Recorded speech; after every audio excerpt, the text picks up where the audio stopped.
1978년 겨울, 부산항 제3부두의 칼바람은 유난히 날카로웠다. 하지만 그날 밤 소년의 코끝을 찌른 건 바닷바람이 아니라 바다 냄새를 뚫고 올라오는 비릿한 쇠냄새였다. 남루한 외투를 걸친 19, 소년은 피가 묻은 파이프 렌치를 한 번 손바닥에서 굴리더니 아무렇지 않다는 듯 바다 깊은 곳으로 툭 던져 넣었다. 검은 물결은 대답 대신 무거운 비밀을 삼켰고 그 순간부터 부산의 절반은 모르는 척하게 된다. 그 시절 부산은 주목들의 천국이었다. 의리, 낭만, 전설 같은 말은 영화 속에서나 반짝이는 포장지였고 현실의 골목은 생선 비린내와 땀 냄새 그리고 밥그릇을 지키려는 쇠파이프 소리로 가득했다. 동네 건달들은 누구 이름만 들어도 달아났다. 그런데 이상하게도 그 소년은 달랐다. 또래들이 본드 냄새에 비틀거릴 때 그는 헌책방에서 주워온 경제신문을 읽었다. 형들이 시장 상인들에게 푼돈을 뜯어내며 허세를 부릴 때 그는 항구로 들어오는 물건의 흐름을 눈으로 훑었다. 어디서 들어와 누구 손을 거쳐 어떤 주머니로 사라지는지. 소녀는 싸움보다 길을 봤다.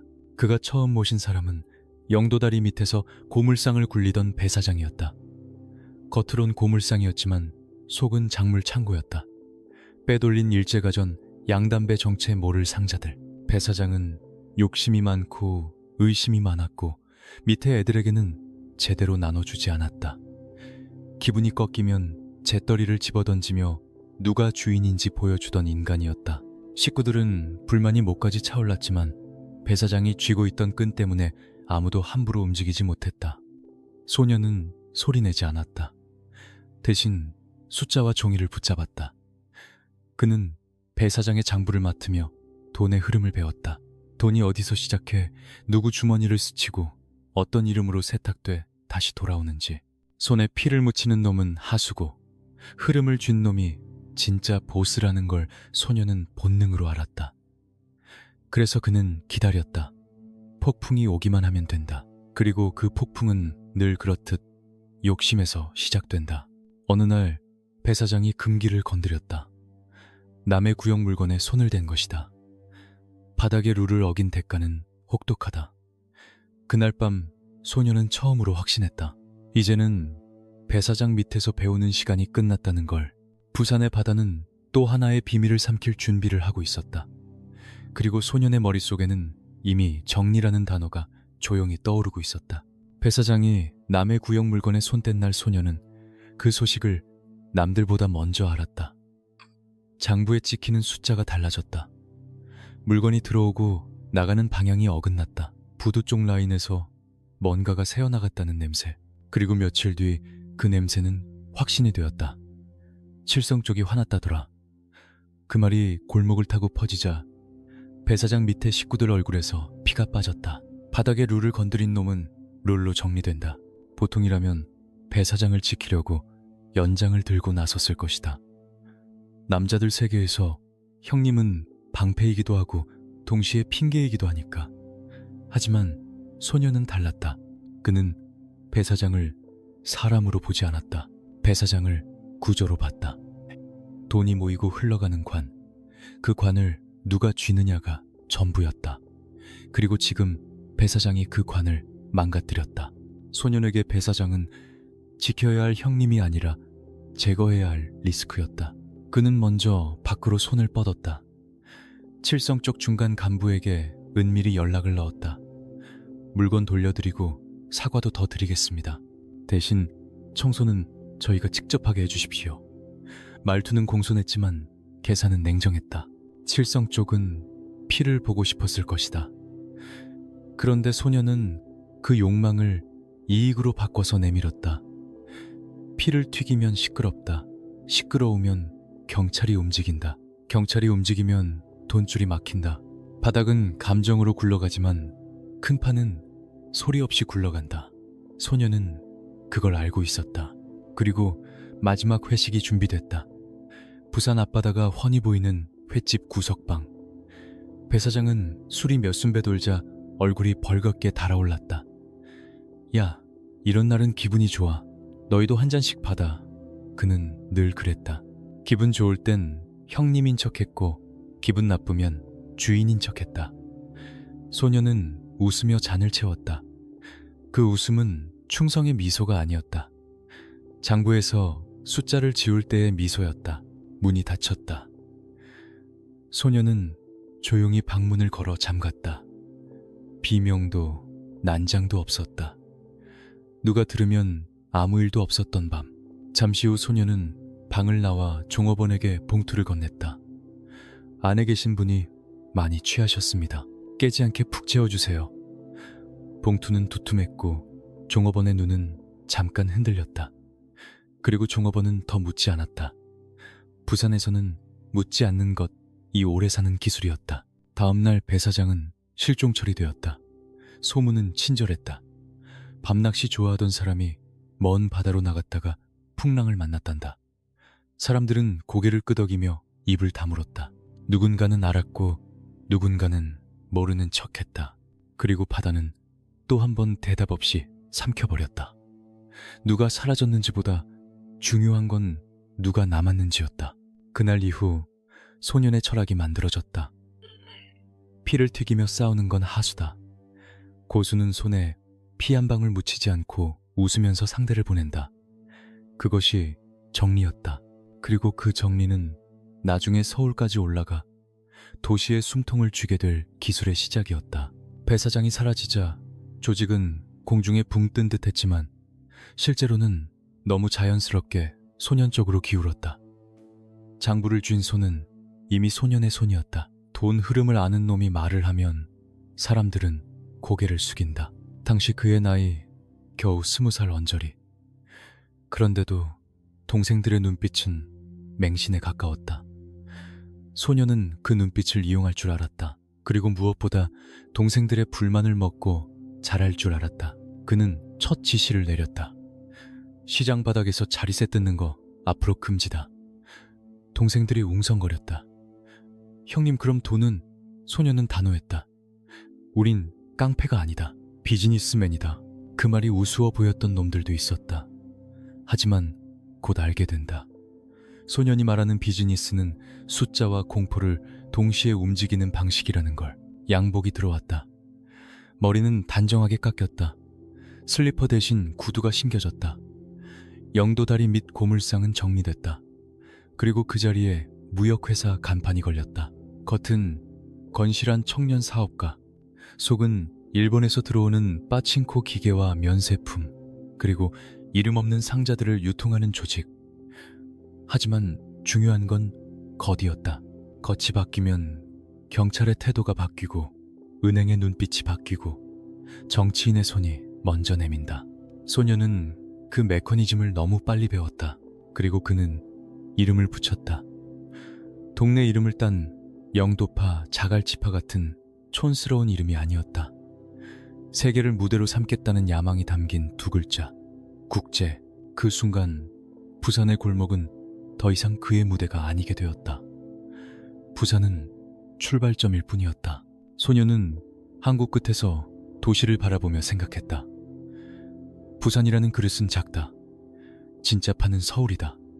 특히 강남, 논밭이 금으로 변하는 땅, 권력이 모이고 돈이 모이고 밤이 가장 비싸게 팔리는 곳. 그는 냄새로 알았다. 이제는 올라갈 때다. 그리고 올라갈 땐 돌아올 길을 끊어야 한다. 그날 밤 그는 조직의 정에 10명을 불렀다. 짐 싸라, 서울 간다. 누군가 웃었다. 누군가는 침을 삼켰다. 소녀는 마지막으로 덧붙였다. 편도다. 성공하지 못하면 돌아오지 않겠다는 말. 그 말이 허세가 아니라는 걸 이미 부산 바다가 증명하고 있었다. 부산역 플랫폼에 새마을호가 들어올 때 겨울 공기는 쇳소리처럼 날카로웠다. 소녀는 담배 한 대를 물고 객차창에 비친 자신의 얼굴을 잠깐 바라봤다. 20살 언저리의 얼굴인데도 눈은 늙어 있었다. 바닥에서 오래 굴렀다는 흔적이 아니라 바닥을 굴릴 줄 안다는 흔적. 그 눈은 이미 서울의 불빛을 보고 있었다. 그리고 이번엔 그냥 구경하러 가는 게 아니었다. 이름을 바꾸러 가는 거였다. 부산의 국제가 아니라 서울의 국제로. 기차는 북쪽으로 달렸다. 창밖 풍경이 빠르게 흘러갈수록 그의 머릿속 지도는 더 또렷해졌다. 서울은 이미 주인 있는 고기판이었다. 거대한 세력들이 서로 으르렁거리고 그 사이사이에 군소 조직들이 하이에나처럼 찌꺼기를 노리는 곳. 처음 올라온 놈이 명함 내밀기엔 콘크리트보다 더 단단한 바닥, 그걸 소년도 알았다. 그래서 그는 주먹을 준비하지 않았다. 봉투를 준비했다. 서울역에 내리자마자 환영은 없었다. 대신 길목을 지키던 지역 건달들이 나타났다. 쇠파이프를 든 대여섯 명이 길을 막아섰다. 어이, 사투리 쓰는 거 보니 밑에서 올라온 놈들 같은데 통행세는 내고 지나가야지. 말투는 거칠었고 눈빛은 테스트였다. 이 도시가 새놈에게 던지는 첫 질문. 너희는 먹잇감이냐 아니면 위험한 놈이냐. 뒤에서 행동대장 쌍카리 품 안으로 손을 넣었다. 언제든 담가버릴 기세였다. 하지만 소녀는 손을 들어 그를 막았다. 여기서 피 튀기면 끝이다. 서울은 부산이 아니다. 소녀는 천천히 앞으로 걸어 나갔다. 그리고 일부러 정중하게 말했다. 서울 말투를 흉내낸 것도 아니고 서울의 논리를 흉내냈다. 서울 물가가 비싸다더니 길바닥 밟는 값도 꽤 나가나 봅니다. 건달들이 픽 웃었다. 웃음 속에는 그래, 결국 돈 내겠지 라는 확신이 있었다. 소녀는 그 확신을 정면에서 꺾었다. 양복 안주머니에서 꺼낸 건 돈다발이 아니었다. 얇은 서류 봉투 하나. 그 봉투가 테이블 위에 놓이는 순간 공기의 온도가 내려갔다. 현금은 없습니다. 대신 이건 있네요. 서류에는 그 구역통의 약점이 담겨 있었다. 누가 누구 뒤를 봐주는지, 어느 경찰서, 어느 과장에게 돈이 들어가는지, 어떤 사건이 묻혔는지. 소녀는 서울로 올라오기 전 이미 정보원을 풀었다. 싸움보다 먼저 뒷배를 훑었다. 주먹은 순간이지만 약점은 평생이다. 소녀는 조용히 말했다. 이거 서대문서 책상 위에 올라가면 형님들 장사는 오늘로 폐업입니다. 건달들의 얼굴이 사색이 됐다. 파이프를 쥔 손이 미세하게 떨렸다. 이건 싸움이 아니었다. 목줄을 잡히는 감각. 그리고 그 감각은 맞아본 사람만 안다. 통행세 대신 이걸로 퉁칩시다. 칼 한 번 휘두르지 않았다. 욕 한마디 섞지 않았다. 소녀는 서울의 첫 관문을 그렇게 통과했다. 그건 단순한 해프닝이 아니었다. 서울 암흑가에 던지는 첫 번째 선언이었다. 나는 너희처럼 주먹으로 일하지 않는다. 나는 머리로 일한다. 그리고 너희 목줄을 쥐고 흔든다. 그날 밤 그들은 강남 변두리의 허름한 여관에 짐을 풀었다. 방 한 칸에 건장한 사내들이 콩나물 시루처럼 끼어 있었지만 누구도 불평하지 않았다. 오히려 눈빛이 번들거렸다. 이 도시의 냄새가, 돈 냄새가, 권력 냄새가 피부에 달라붙기 시작했기 때문이다. 소녀는 지도 한 장을 펼쳐 붉은 펜으로 몇 군데를 동그라미 쳤다. 당대 최고의 조직들이 돌리던 나이트클럽, 호텔, 룸살롱, 강남의 간판들. 그는 낮게 말했다. 잘 봐라. 저기 있는 간판들 1년 안에 전부 우리 국제 이름으로 바꾼다. 동생들이 침을 꿀꺽 삼켰다. 미친 소리였다. 그런데 더 무서운 건 그 미친 소리가 그동안 한 번도 헛소리가 아니었다는 사실이었다. 부산에서 배 사장이 사라진 밤처럼 서울에서도 누군가는 사라질 것이다. 다만 이번엔 바다가 아니라 도시가 삼킬 뿐. 하지만 강남의 먹잇감은 맹수들이 지키고 있었다. 특히 유흥가의 절반을 쥐고 있던 거대 세력. 정면 승부는 자살이다. 소녀는 정면을 피했다. 틈새를 찾았다. 큰 놈들이 서로 으르렁거느라 못 보는 사각지대. 그곳에 돈이 있었다. 유흥업소 납품권, 술값 외상, 도박빚, 채권 회수. 지저분하지만 가장 확실한 돈줄. 소녀는 업소 사장들에게 접근했다. 사장님, 골치 아픈 수금 저희가 대신 받아드리겠습니다. 수수료는 업계 최저, 뒤탈은 제로. 사장들은 반신반의했다. 깡패는 깡패일 뿐이라고 생각했다. 하지만 소년의 방식은 달랐다. 그는 채무자를 때리지 않았다. 대신 채무자의 집에 찾아가 정중하게 인사했다. 아이들 학교 앞에서 기다렸다. 직장에 화환을 보냈다. 그리고 그 화환 리본에는 단정한 글씨가 적혀 있었다. 돈 갚으십시오. 주먹보다 무서운 건 일상을 건드리는 공포다. 뼈를 부러뜨리는 것보다 더 오래 남는 건 정신의 균열이다. 채무자들은 결국 견디지 못하고 돈을 갚았다. 그리고 강남 바닥에 소문이 퍼졌다. 국제파는 안 때린다. 대신 끝까지 온다. 그 말은 칭찬이 아니라 경고였다. 그렇게 모인 자금으로 소녀는 첫 번째 간판을 잡았다. 뉴월드 룸살롱. 강남에서 이름을 걸고 시작하는 첫 사업장. 이제 그는 변두리 여관의 손님이 아니라 강남의 주인인 척할 수 있는 자리에 발을 디뎠다. 그리고 소녀는 알고 있었다. 간판을 세우는 날 누군가는 반드시 찾아온다는 걸. 강남의 밤은 새 주인을 쉽게 받아들이지 않는다. 축하 대신 시험을, 꽃다발 대신 칼날을 들이민다. 그 불청객들이 문을 열고 들어오는 순간 진짜 전쟁이 시작된다. 개업식 날은 늘 위험하다. 간판이 달리는 순간 그 간판은 선언이 된다. 여기 내 땅이다. 강남은 그런 선언을 가장 싫어하는 동네였다. 특히 새로 올라온 놈이, 그것도 부산 사투리 냄새가 남아있는 놈이 강남 한복판에 간판을 세운다. 누군가는 반드시 와서 묻는다. 너 누구 편이냐? 누구 허락받았냐? 그리고 대답이 마음에 안 들면 본보기로 찢어버린다. 뉴월드 룸살롱 개업식 저녁. 불빛은 화려했고 샴페인은 터졌고 손님들은 웃었다. 그런데 그 웃음이 가장 높은 음에 닿았을 때 밖에서 브레이크 소리가 거칠게 갈라졌다. 검은 세단 5대가 가게 앞을 가로막았다. 문이 열리고 내린 건 덩치 큰 사내들이 아니었다. 강목을 든 16, 17짜리 소년들. 눈빛엔 객기가 아니라 훈련된 무표정이 있었다. 누군가의 지시를 따르는 눈. 소년들 뒤에는 어른의 그림자가 있었다. 이 수법은 고전적이고 더럽다. 미성년자를 앞세워 가게를 쑥대밭으로 만들고 경찰이 와도 훈방으로 빠져나가는 방식. 강남에서 오래 굴러먹은 놈들이 즐겨 쓰는 총알바지였다. 가게 안쪽에서 유리 깨지는 소리가 터졌다. 손님들의 비명, 종업원들의 울음. 누군가는 칼을 꺼내려 했다. 그때 양원석은 CCTV 모니터를 보며 고개를 저었다. 옆에서 쌍칼이 이를 갈았다. 다리 하나씩만 분질러 보내면 다시는 못 옵니다. 양원석은 천천히 잔을 내려놓았다. 아니, 촌스럽게 왜 그래? 피 튀면 손님들 옷 더러워져. 오늘은 경찰 놀이 한번 하자. 그가 전화기를 들었다. 하지만 그가 전화를 건 곳은 조직의 일일비가 아니었다. 관할 경찰서 형사 계장 직통번호. 이미 기름칠이 되어 있던 라인. 신고가 접수되기도 전에 형사들이 현장에 들이닥쳤다. 사이렌 소리가 골목을 찢자 소년들은 흩어졌다. 도망치면 끝이라고 믿는 애들. 하지만 도망칠 골목마다 양원석 식구들이 막고 있었다. 누가 때리지도 않았다. 누가 쫓아가 칼을 휘두르지도 않았다. 그냥 길을 닫았을 뿐이다. 강남의 밤에서 가장 무서운 건 길이 사라지는 것이다.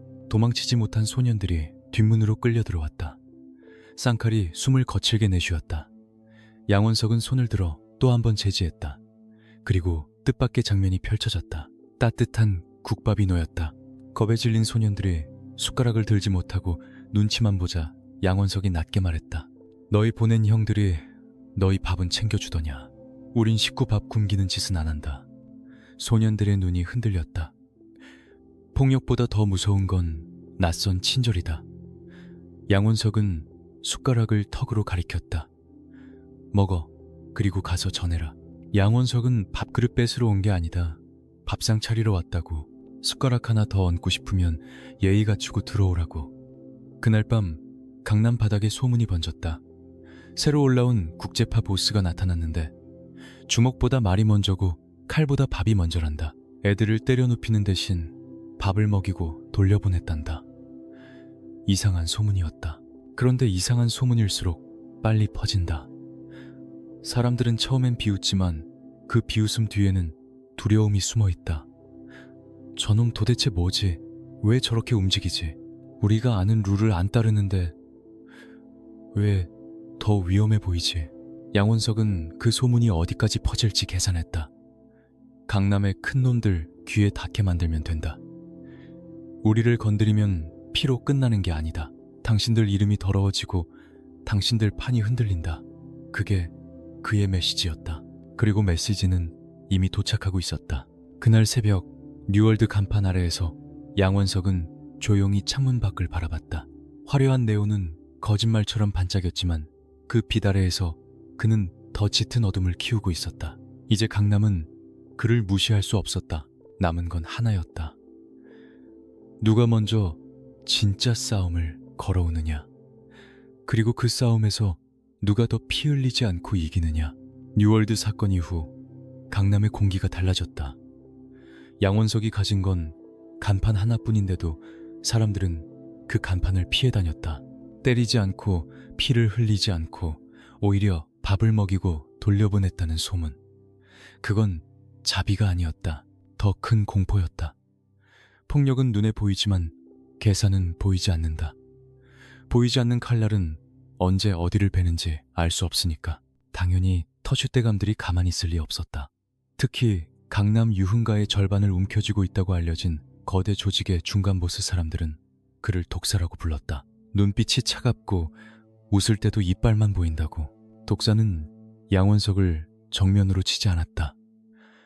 때려 눕히면 싸움이 커지고 싸움이 커지면 위에서 내려다보는 눈들이 깜빡인다. 독사는 말려 죽이는 쪽을 택했다.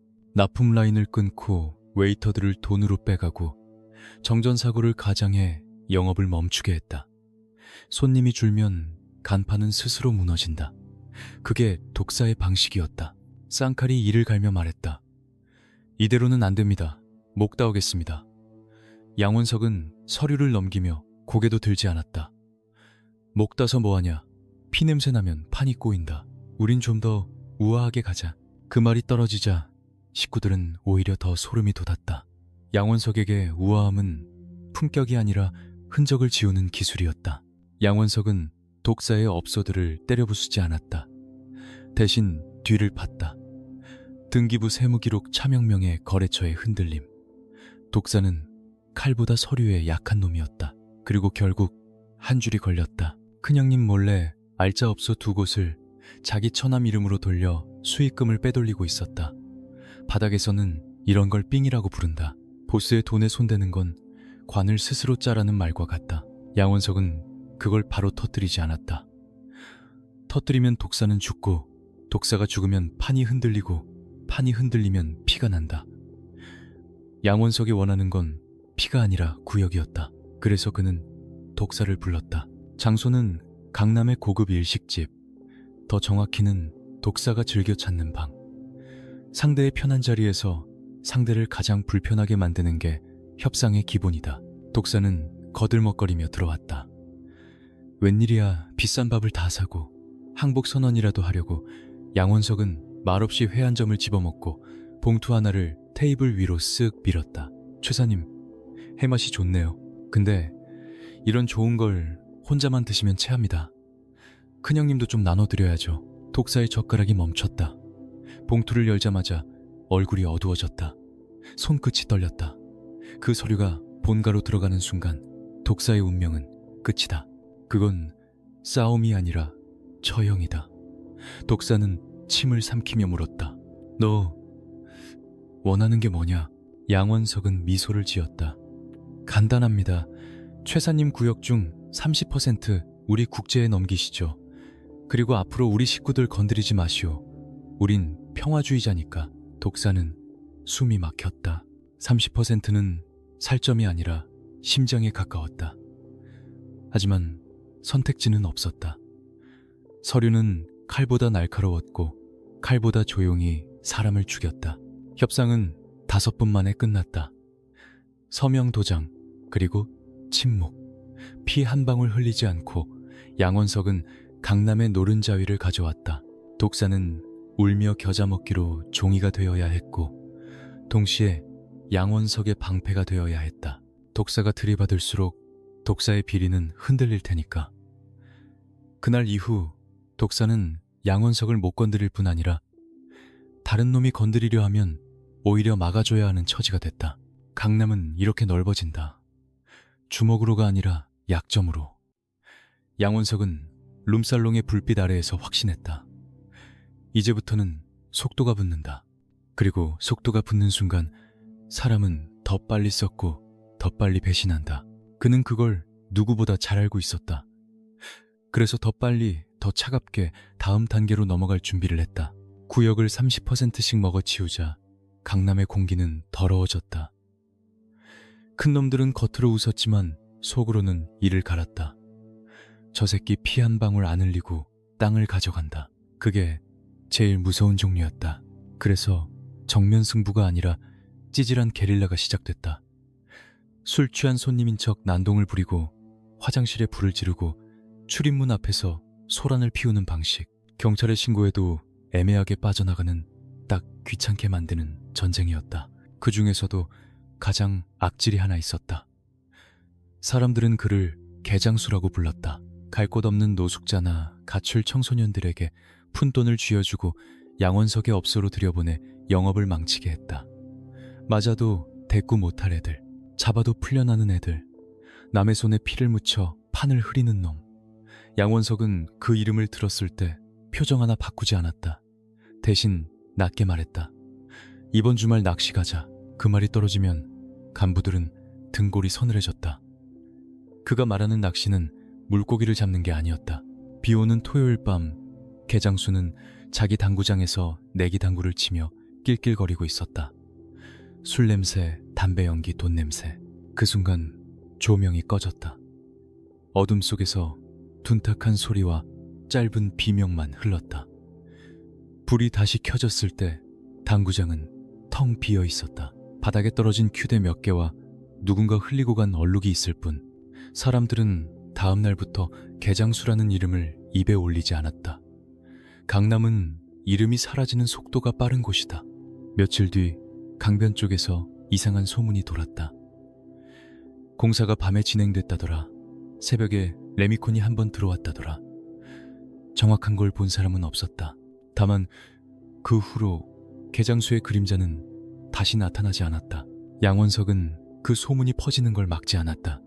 오히려 적당히 흘려보냈다. 시체가 없어도 공포는 남는다.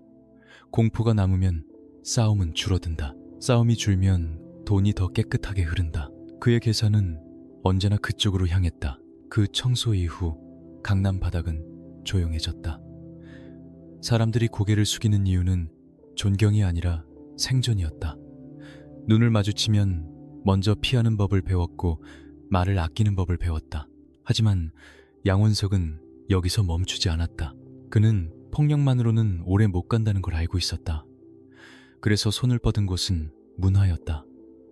화려한 스포트라이트 연예인의 이름값, 그리고 그 뒤에 숨어있는 빚과 계약. 그는 돈을 빌려주고 그 돈으로 목줄을 만들었다.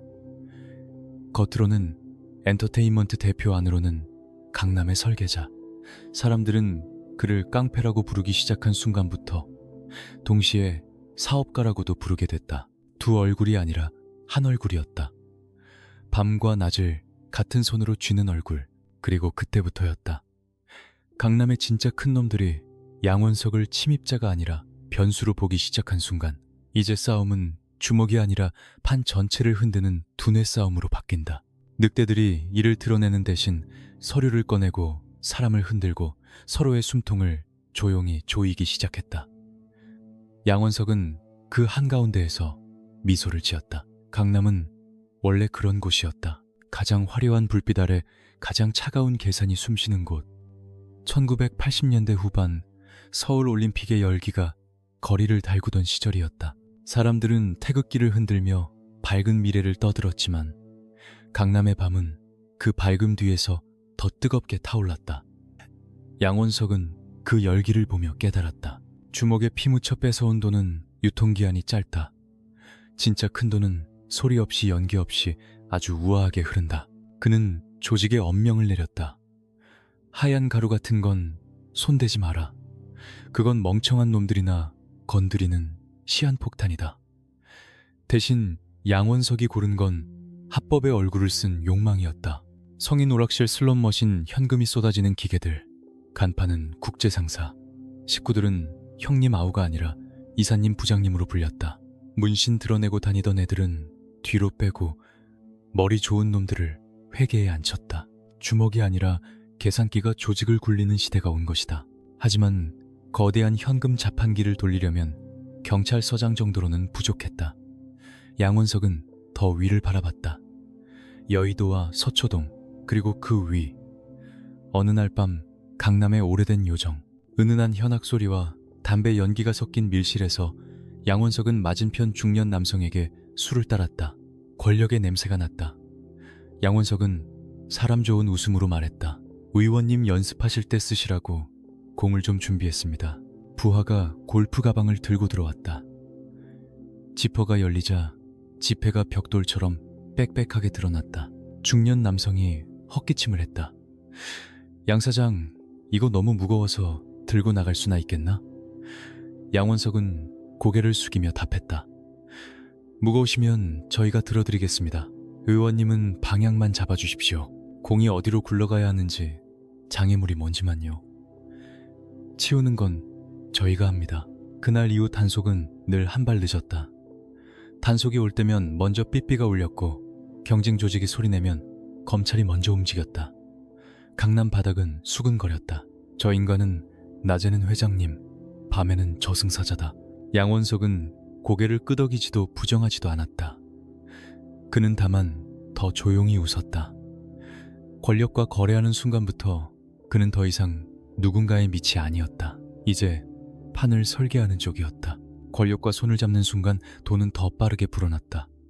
룸살롱에서 호텔 오락실에서 슬롯머신, 그리고 그 돈을 씻어내는 부동산까지. 양원석의 제국은 하루가 다르게 커졌다. 그런데 덩치가 커지면 필연적으로 목에 가시가 걸린다. 강남의 호텔 카지노와 슬롯머신 사업권을 틀어쥐고 있던 늙은 호랑이 송 회장이 그 가시였다. 1세대 건달 출신, 낡은 방식과 고집으로 똘똘 뭉친 인간. 양원석이 손을 내밀었다. 지분을 나누자, 같이 먹자. 송 회장은 단칼에 잘랐다. 어린 놈이 어디서 감히 내 밥상에 숟가락을 얹어. 내 눈에 흙 들어가기 전엔 없다. 양원석은 화를 내지 않았다. 화는 흔적이고 흔적은 약점이다. 그는 조용히 돌아와 참모진을 불렀다. 송 회장님 은퇴시켜드려야겠다. 아주 편안하게 행동대장이 물었다. 작업 들어갈까요?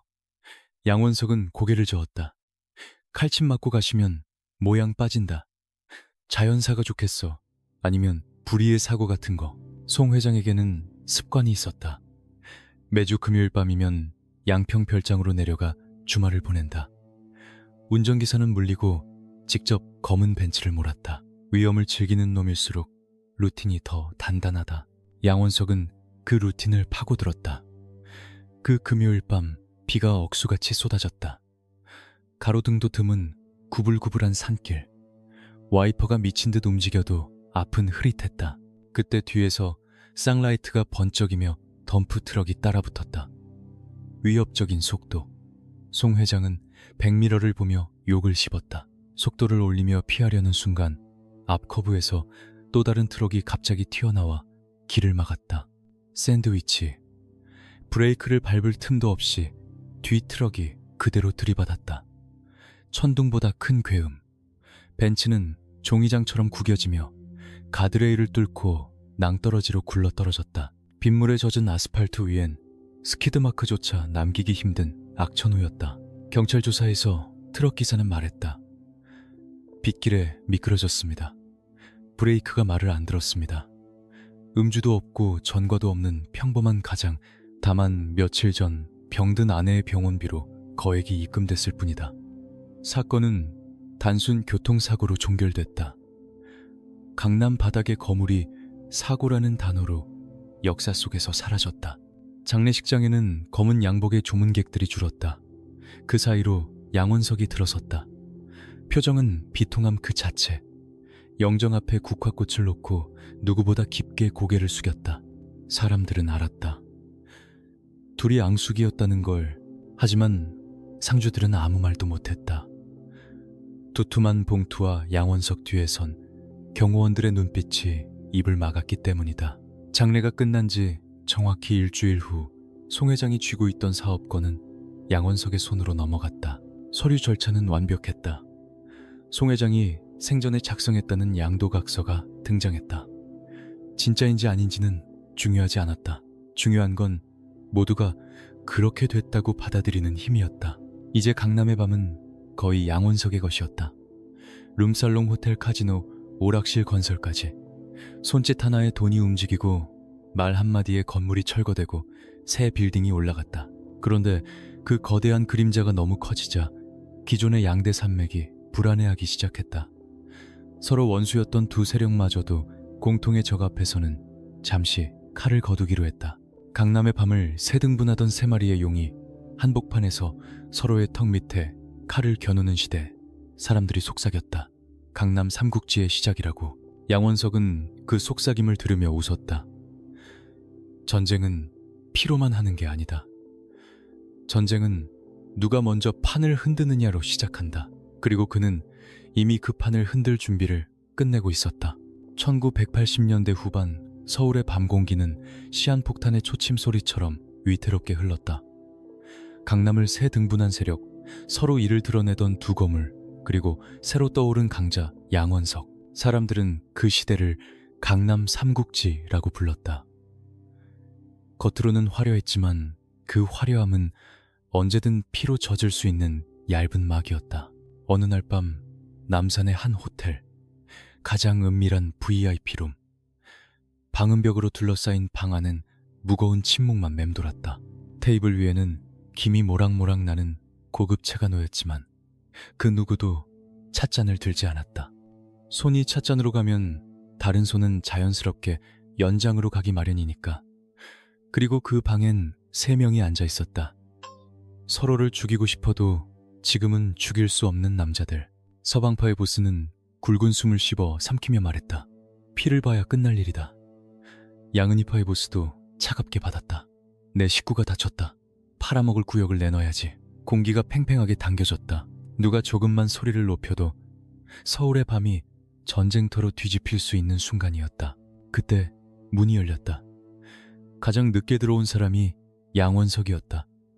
계산된 지각, 상대가 기싸움으로 지쳐있을 때 등장해 흐름을 가져오는 방식. 양원석은 특유의 사람 좋은 미소로 말했다. 형님들, 날씨도 추운데 밖에서 애들 떨게 하지 마시고 따뜻한 차나 한잔 하시죠. 피냄새보단 차냄새가 좋지 않습니까? 서방파 보스가 으르렁거렸다. 양 사장 자네가 낄 자리가 아닌 것 같은데 이건 우리 문제야. 양은이파도 눈빛을 세웠다. 너는 너 갈 길이 나가. 양원석은 고개를 끄덕였다. 맞는 말처럼 보였다. 그런데 양원석은 맞는 말만 믿고 사는 사람이 아니었다. 그는 틀린 현실을 움직이는 사람이었다. 그는 천천히 자켓 안주머니에 손을 넣었다. 순간 두 보스 뒤에선 병풍들이 움찔하며 품 안으로 손을 뻗었다. 방 안에 공기가 얼어붙었다. 그런데 양원석이 꺼낸 건 권총도 칼도 아니었다. 서류 봉투 2개였다. 싸우시는 건 좋은데 이거부터 보시고 하시죠. 봉투 안에는 서초동 검찰 쪽에서 내려온 조직폭력배 소탕계획 문서 4번이 들어있었다. 누가 누구를 잡고 어떤 라인을 치고 어느 날짜에 움직이는지, 그리고 문서 맨 위에 붉은 펜으로 두 사람의 이름이 적혀 있었다. 서방파 보스와 양은이파 보스. 그들의 얼굴이 순간 굳었다. 싸움이 아니라 생존의 문제로 바뀌는 순간이었다. 양원석은 차를 한 모금 마신 뒤 낮게 말했다. 지금 두 형님이 싸우시면 승자는 아무도 없습니다. 승자는 오직 검찰뿐이죠. 둘 다 콩밥입니다. 대신 저한테 맡겨주시면 두 분 다 배부르게 해드리겠습니다. 그가 내놓은 제안은 파격적이었다. 구역을 칼로 자르듯 나누지 말고 사업으로 나누자는 것. 호텔과 유흥업소 관리는 한쪽, 주류 공급과 수금은 한쪽, 그리고 모든 자금 세탁과 부동산 개발은 국제파가 맡는 구조. 서로 물고 뜯지 말고 서로가 서로의 돈줄이 되자는 제안이었다. 싸우면 쪽박이지만 뭉치면 재벌입니다. 우리가 왜 삼성, 현대 못합니까? 밤의 기업도 기업입니다. 그 말은 늑대들의 탐욕을 정확히 찔렀다. 피 때문에 싸우려던 사람들도 돈 앞에서는 칼을 거둔다. 그날 밤 강남은 묘한 평화를 얻었다. 겉으론 휴전이었다. 하지만 그 휴전은 철저히 계산된 동거였다. 양원석은 두 거물과 어깨를 나란히 하는 척했지만 실상은 판을 설계하는 자리로 올라갔다. 그는 중재자가 아니라 조율자였다. 너희가 싸우는 것도 너희가 화해하는 것도 결국 내 손바닥 위라는 선언. 그런데 외부의 적보다 무서운 건 내부의 쥐새끼다. 그날 밤 휴전의 잉크가 마르기도 전에 양원석의 등잔 밑이 어두워지고 있었다. 가장 믿었던 자가 선을 넘기기 시작했다. 돈의 냄새가, 배신의 냄새가 이미 그의 제국 안쪽에서 썩어가고 있었다. 휴전 협정이 맺어진 뒤 강남의 밤은 겉으로는 조용해졌다. 싸움이 멈춘 것처럼 보였다. 하지만 진짜 싸움은 그때부터였다. 칼이 아니라 계약서로, 주먹이 아니라 숫자로 사람들은 서로의 숨통을 천천히 조이기 시작했다. 그리고 그런 판에서 가장 먼저 썩는 건 늘 안쪽이다. 밖에서 오는 칼보다 안에서 자라는 욕심이 더 빠르게 심장을 찌른다. 양원석에게도 그게 왔다. 오랫동안 돈줄을 맡겨둔 자금 담당 박이사. 손에 피를 묻히는 대신 돈의 흐름을 묻히는 사람이었다. 그는 양원석이 밀어붙이던 신도시 분양권 일부를 몰래 빼돌려 내연녀 명의로 팔아치웠다. 금액 자체가 조직을 흔들 정도는 아니었다. 문제는 금액이 아니라 메시지였다. 보스의 눈을 속였다. 보스의 그릇에서 숟가락을 훔쳐 혼자 입에 넣었다. 그건 돈을 훔친 게 아니라 권위를 훔친 죄였다. 양원석은 바로 터뜨리지 않았다. 겉으로는 모른 척했다. 사람들은 그 침묵을 착각한다. 보스가 모르고 넘어간다고. 하지만 양원석의 침묵은 시간을 사는 침묵이었다. 끝장을 낼 순간을 고르는 침묵. 비오는 어느 날 오후 그는 박이사를 자신의 별장으로 불렀다. 지하 와인 저장고, 차가운 돌벽과 묵직한 문. 안쪽엔 클래식 음악이 낮게 흐르고 있었다. 양원석은 직접 와인을 따라줬다. 박이사는 잔을 받으며 손이 떨렸다. 분위기가 너무 고요했다. 보스가 직접 잔을 채워주는 고요함은 축복이 아니라 장례식의 고요함일 때가 많다. 양원석이 잔을 들고 와인빛을 바라보며 말했다. 색깔 참 좋지. 피 색깔이랑 비슷해서 내가 좋아해. 박이사가 억지로 웃었다. 네, 형님, 향도 좋습니다. 양원석은 고개를 끄덕이며 한 박자 쉬었다가 아주 낮게 던졌다. 근데 왜 너한테서는 와인 향이 안 나고 썩은 내가 나냐? 그 말이 떨어지자마자 방 안의 공기가 완전히 바뀌었다. 잔이 바닥으로 떨어져 산산이 깨졌다. 대기하던 사내 둘이 박이사의 팔을 잡아 의자에 눌러 앉혔다. 박이사는 울먹이며 매달렸다. 형님 한 번만. 제가 미쳤나 봅니다. 다 토해내겠습니다. 양원석은 대답하지 않았다. 그는 묵묵히 장갑을 끼며 시가를 한 모금 빨았다. 그리고 클래식 음악 위로 차갑게 말했다. 돈은 다시 벌면 돼. 근데 신뢰는 유리장 같아. 한번 깨지면 다시 붙여도 금이 가. 네가 혼자 먹으려고 손을 뻗었으니 그 손이 문제다. 그는 죽이지 않았다. 죽음은 너무 쉽다. 오히려 끝을 주는 방식이다. 양원석은 끝을 주는 대신 기억을 남기는 방식을 택했다. 박이사가 비명을 삼키는 사이 양원석은 한마디만 남겼다. 앞으로 숟가락질은 다른 손으로 해라. 그리고 이 바닥 떠나 내 눈에 한 번만 더 띄면 그땐 발목이다. 걸어다니지도 못하게 만들 거다. 박이사가 끌려나간 뒤 양원석은 흐트러진 넥타이를 정리했다. 마치 아무 일도 없었다는 듯 그는 간부들을 불러 앉혔다. 잘 들어라. 배고픈 건 참아도 배 아픈 건 못 참는 놈들이 있다. 같이 먹자고 차린 밥상에서 혼자 숟가락 얹는 놈은 내 식구가 아니다. 욕심은 뱃속에만 담아둬라. 그날 이후 강남 바닥에 또 다른 소문이 돌았다. 양원석은 겉으로는 젠틀한 사업가처럼 보이지만 속은 얼음보다 차갑다. 자기 사람에게도 가차없다. 그 소문은 공포가 되어 조직을 단단하게 묶었다. 하지만 동시에 양원석 자신도 조금씩 변하기 시작했다. 배신을 한번 겪은 사람은 더 크게 성공해도 마음이 편해지지 않는다. 성공은 안심이 아니라 더 많은 의심을 부른다. 그는 깨달았다. 제국이 커질수록 적은 밖에만 있는 게 아니다. 진짜 독은 안에서 자란다. 그리고 그 독은 보통 가장 가까운 곳에서 입을 벌린다. 1980년대 말 나라 전체가 거대한 공사판이 되던 시절이었다. 정부는 주택 공급을 외치고 서울 곳곳의 달동네와 판자촌은 불도저 앞에서 종이장처럼 밀려났다.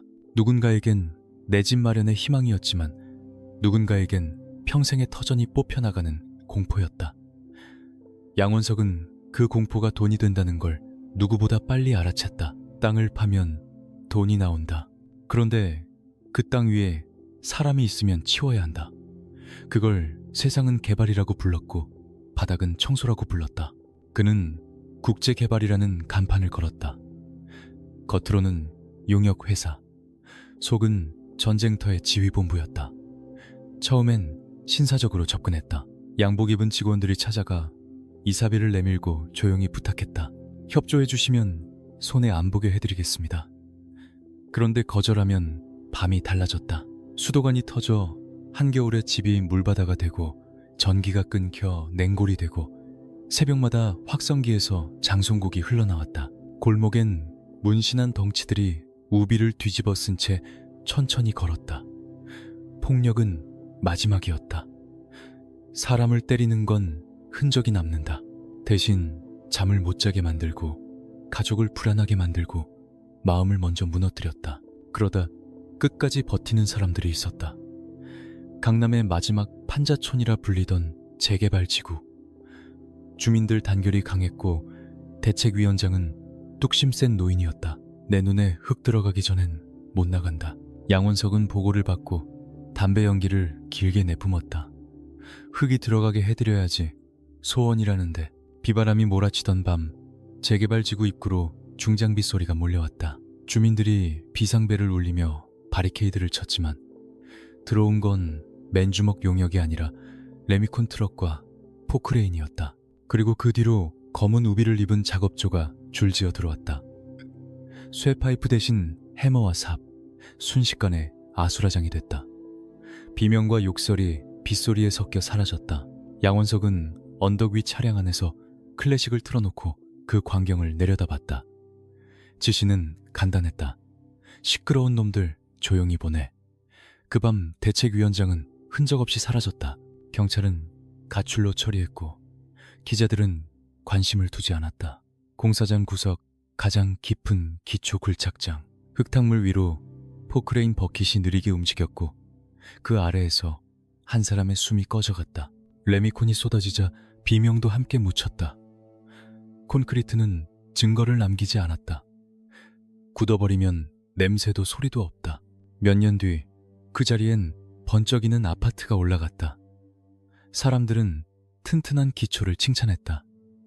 그 기초가 무엇을 밟고 서 있는지 모른 채 양원석은 그 돈으로 더 높은 곳으로 올라갔다.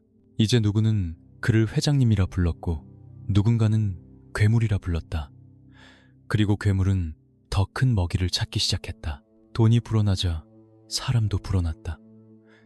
국제개발이라는 간판 아래로 삽질하던 주먹들도 들어오고 넥타이맨 계산기들도 들어왔다. 문제는 같은 밥을 먹어도 서로를 같은 식구로 보지 않았다는 거다. 부산에서 올라온 공신들은 말했다. 우리가 흙탕물 뒤집어 쓰고 만든 자리를 펜대 굴리는 놈들이 가져간다. 반대로 서울에서 영입된 브레인들은 비웃었다. 무식한 깡패들이 회사 이미지를 망친다. 양원석은 그 둘 사이를 웃으며 눌러놨지만 웃음 뒤에서 불씨는 콘크리트 균열처럼 자라났다. 그때 퀵서비스 소포 하나가 양원석 개인 사무실로 들어왔다. 발신인 없음, 비서실장이 열어보고 얼굴이 굳었다. 상자 안에는 피 묻은 생쥐 한 마리와 양원석 외동아들이 다니는 초등학교 정문사진 수십 장, 그리고 메모 한 장. 아드님이 축구를 참 잘하더군요. 다치지 않게 조심해야겠습니다. 그 순간 양원석의 이성이 끊겼다. 크리스털 잿더리를 던져 벽걸이 TV가 산산이 깨졌다. 어떤 새끼야. 내 집 안방까지 기어들어왔어. 그는 바로 확신했다. 이건 밖에서 할 수 있는 일이 아니다. 학교 동선 시간, 오직 최측근 몇 명만 아는 정보였다. 내부에 쥐새끼가 있다. 그리고 의심은 가장 불만 많던 쌍칼과 원로 멤버들에게 향했다. 양원석은 결론을 서둘렀다. 사냥이 끝났으면 사냥개도 삶아 먹어야 조용하다. 장소는 경기도 가평의 한적한 펜션. 명목은 단합대회, 실상은 최후의 만찬.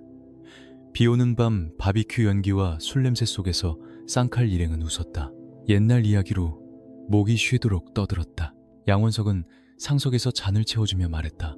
고생 많았다. 오늘은 푹 쉬게 해주려고 불렀다. 그 말의 진짜 뜻을 깨달았을 때는 이미 늦었다. 조명이 꺼졌고 어둠 속에서 야시경 쓴 검은 옷의 사내들이 들이닥쳤다. 양원석이 비밀리에 키운 그림자팀. 비명도 반항도 의미 없었다.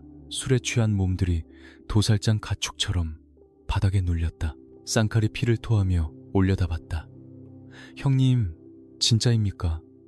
우리가 형님 위에 피를 얼마나 흘렸는데. 양원석은 차갑게 내려다봤다. 네가 말이 너무 많았어. 그리고 내 아들을 건드린 놈 네가 사주했지. 그 밤 그는 과거와도 같던 동생 8을 졸업시켰다. 펜션 뒤 깊은 구덩이, 그리고 그 위에 심어진 나무 몇 그루. 제국을 지키는 뿌리가 되라고. 하지만 양원석은 치명적인 실수를 했다. 아들 사진을 보낸 범인은 쌍칼이 아니었다. 진짜 배신자는 늘 그림자처럼 가까운 곳에 붙어있는 법. 비서실장 강의사였다. 그는 양원석을 흔들어 내부를 자멸시키고 그 틈에 보험을 챙기려 했다. 양원석이 숙청을 벌이는 그 시간 강의사는 텅 빈 집무실 금고를 열고 있었다. 불법 자금 내역, 로비 리스트, 비밀 장부. 그는 원본은 그대로 두고 복사본만 빼냈다. 완벽한 배신. 양원석은 손발을 스스로 잘라내며 진짜 독사를 옆에서 키우고 있었던 셈이었다.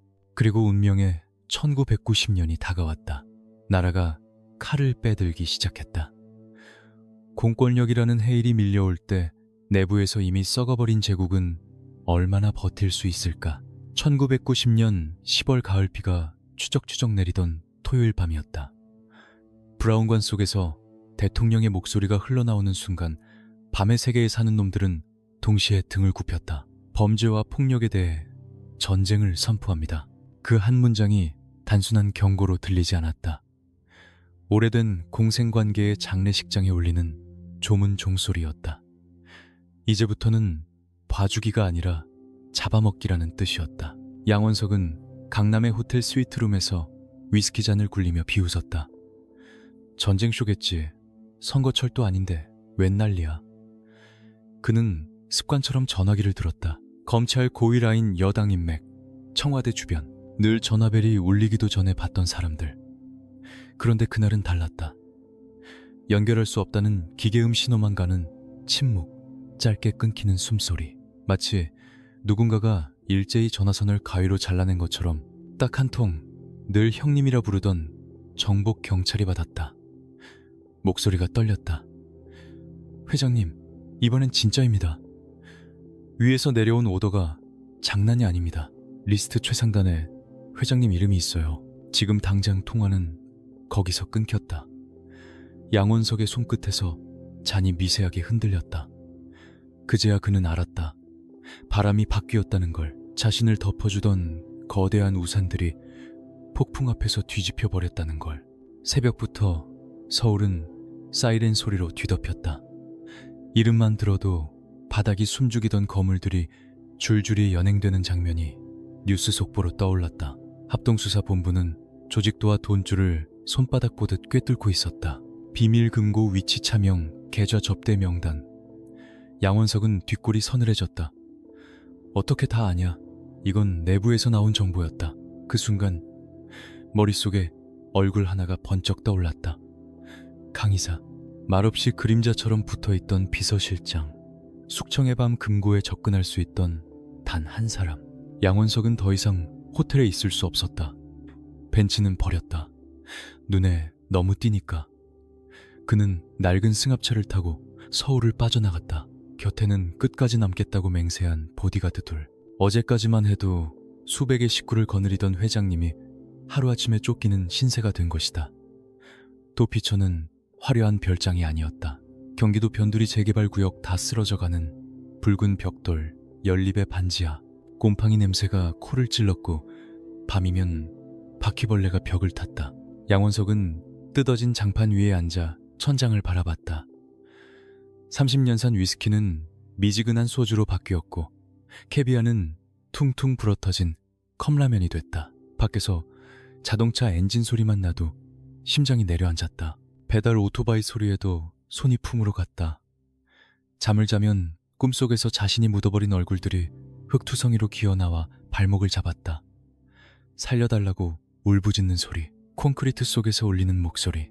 양원석은 밤마다 식은땀에 젖어 눈을 떴다. 권력이라는 옷을 벗겨놓으니 남는 건 한 인간의 공포뿐이었다. 그리고 그 공포는 이제 시작에 불과했다. 이 전쟁은 방송 속 구호가 아니라 양원석의 숨통을 조여오는 손이었다. 도피 생활은 시간이 아니라 칼날이었다. 하루가 아니라 1시간 아니 몇 분이 사람을 갉아먹었다. 양원석은 반지하 방에서 담배를 피워도 연기가 빠져나갈 곳이 없다는 걸 처음 알았다. 그가 평생 만든 건물들엔 통풍구가 널렸는데 정작 자기 숨을 뺄 구멍은 없었다. 그는 입술을 깨물었다. 경찰이 아니라 자기 자신이 자신을 잡아먹고 있었다. 그러던 어느 날 마지막 동아줄 같은 연락이 왔다. 정치권 브로커, 늘 양원석이 돈을 던지면 길을 열어주던 인간이었다. 회장님 방법이 있습니다. 자수하시죠. 지금 분위기만 넘기면 제가 힘써서 형량을 줄여드리겠습니다. 병보석 그건 일도 아닙니다. 달콤한 말이었다. 지금 당장 이 지옥 같은 반지하를 끝낼 수만 있다면 뭐든 믿고 싶었다. 양원석은 결심했다. 접선 장소는 마포의 낡은 목욕탕, 새벽 시간 인적이 드문 곳. 그는 모자를 깊게 눌러쓰고 탈의실로 들어갔다. 수증기 냄새, 비누 냄새, 오래된 타일에서 올라오는 눅눅한 냄새. 그가 기다린 건 브로커 한 사람뿐이었다. 그런데 그를 기다리고 있던 건 사람이 아니라 포위망이었다. 라커룸 뒤에서, 탕입구에서, 비상구에서 강력계 형사들이 조용히 그러나 완벽하게 그를 애워쌌다. 브로커는 없었다. 아니, 있었다면 이미 미끼가 되어 사라졌을 뿐이었다. 형사반장이 수갑을 흔들며 비릿하게 웃었다. 양 회장님, 목욕하러 오셨어. 때 좀 밀어드려야겠네. 묵은 때가 아주 많으시던데. 보디가드 둘이 품으로 손을 넣으려 했다. 양원석은 손을 들어 제지했다. 끝난 판이었다. 여기서 저항하면 벌집이 되거나 모양만 더 빠진다. 그는 천천히 모자를 벗었다. 며칠 씻지 못한 얼굴, 꾀죄죄한 수염. 하지만 눈빛만은 마지막 자존심처럼 날카로웠다. 반장님, 너무 거칠게 하지 맙시다. 내 발로 갑니다. 그는 수갑을 차기 위해 두 손을 내밀지 않았다. 대신 뒷짐을 지고 당당히 걸어나갔다. 마치 수행원들을 거느리고 시찰 나온 회장처럼. 하지만 손목엔 차가운 은색 금속이 채워졌다. 그 위로 수건이 덮였다. 밖으로 나오자 목욕탕 앞은 이미 기자들로 가득했다. 플래시가 터졌다. 질문이 쏟아졌다. 살인교사 혐의 인정하십니까? 정관계 로비리스트 사실입니까? 양원석은 입을 굳게 다물었다. 플래시가 터질 때마다 그의 얼굴은 창백하게 빛났다.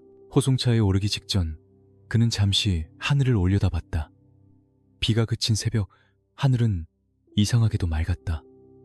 마치 누군가가 여기서 끝이다라고 도장을 찍어놓은 것처럼. 그리고 그는 카메라를 향해 묘한 미소를 지었다. 패배자의 미소인지 내가 입을 여는 순간 다 죽는다는 경고인지 누구도 확신할 수 없는 미소였다. 다음 날 신문 일면에 크게 실렸다. 국제파 대부 양모씨 검거 범죄와의 전쟁 승기. 사람들은 그 사진을 보고 박수치거나 욕했다. 하지만 아무도 몰랐다. 양원석이 감옥에 들어간다는 건 끝이 아니라는 걸. 오히려 진짜 학교에 입학한다는 뜻이라는 걸. 벽이 두꺼운 세계, 그 안에서 또 다른 질서가 만들어진다는 걸. 철창은 사람을 가둔다. 하지만 어떤 인간에게 철창은 더 조용히 권력을 굴릴 수 있는 방이기도 했다.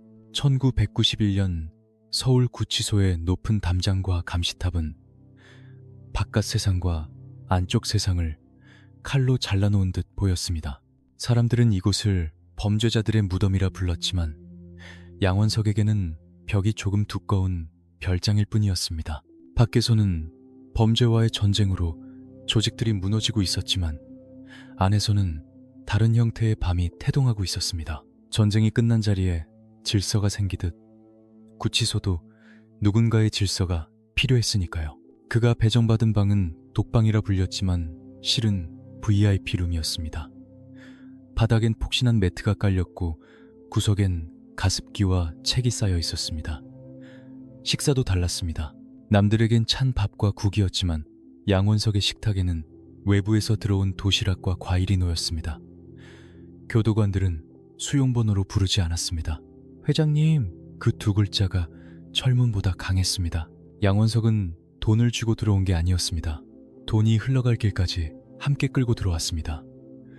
영치금은 마르지 않았고 교도관들의 경조사는 빠짐없이 챙겨졌습니다. 누군가의 집안에 일이 생기면 위로금이 먼저 도착했고 누군가의 아이가 학원비로 끙끙대면 봉투가 슬그머니 놓였습니다.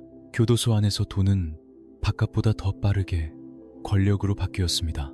담배 한 갑이 금값이 되고 소주 한 병이 사람의 자존심을 사는 곳이었으니까요. 하지만 진짜 힘은 돈만으로 완성되지 않습니다. 정보와 인맥, 그리고 두려움. 운동시간 좁은 운동장 한쪽 벤치에 거물들이 모였습니다. 한때 강남을 찢어먹던 보스들, 서로 죽이려던 사람들이 같은 하늘 아래 서 있었습니다. 그들은 눈인사를 주고받으며 낮은 목소리로 서로의 바깥 상황을 교환했습니다. 누가 잡혔는지, 누가 도망갔는지, 검찰이 어디까지 알고 있는지. 겉으로는 담소였지만 실상은 감옥 안에서 대한민국 암흑가의 지도가 다시 그려지는 시간이었습니다. 양원석은 그 가운데에서도 가장 조용히 가장 많이 들었습니다. 말하는 사람보다 듣는 사람이 판을 굽니다. 어느 날 혈기왕성한 신입 건달 하나가 들어왔습니다. 밖에서 한가닥 했다고 떠들던 놈이 양원석을 몰라보고 시비를 걸었습니다. 어이 아저씨, 눈 깔아. 양원석은 읽던 책을 덮고 안경을 고쳤었습니다. 그는 욕도 주먹도 쓰지 않았습니다. 조용히 교도관을 불렀습니다. 김주임, 저 친구 방이 좀 춥겠네. 아주 좁고 어두운 곳으로 옮겨줘. 다음 날부터 그 신입은 창문 없는 징벌방에서 시간을 씹었습니다. 일주일 뒤 그는 기어서와 무릎을 꿇었습니다. 회장님 죽을 죄를 지었습니다. 양원석은 사과 하나를 던져주며 말했습니다. 패기는 좋은데 번지수를 잘못 찾았어. 여긴 힘쓰는 곳이 아니야. 머리 쓰는 곳이지. 그 사건 이후 재소자들은 양원석이 지나가면 길을 갈랐습니다. 폭력 없이도 공포와 경외가 만들어졌습니다. 그는 철창 안에서조차 대부로 살았습니다. 하지만 권력은 항상 시간의 반대편에서 무너집니다. 세상이 바뀌면 감옥도 바뀝니다. 그리고 그 변화의 칼날은 언젠가 양원석의 목에도 닿게 될 것입니다.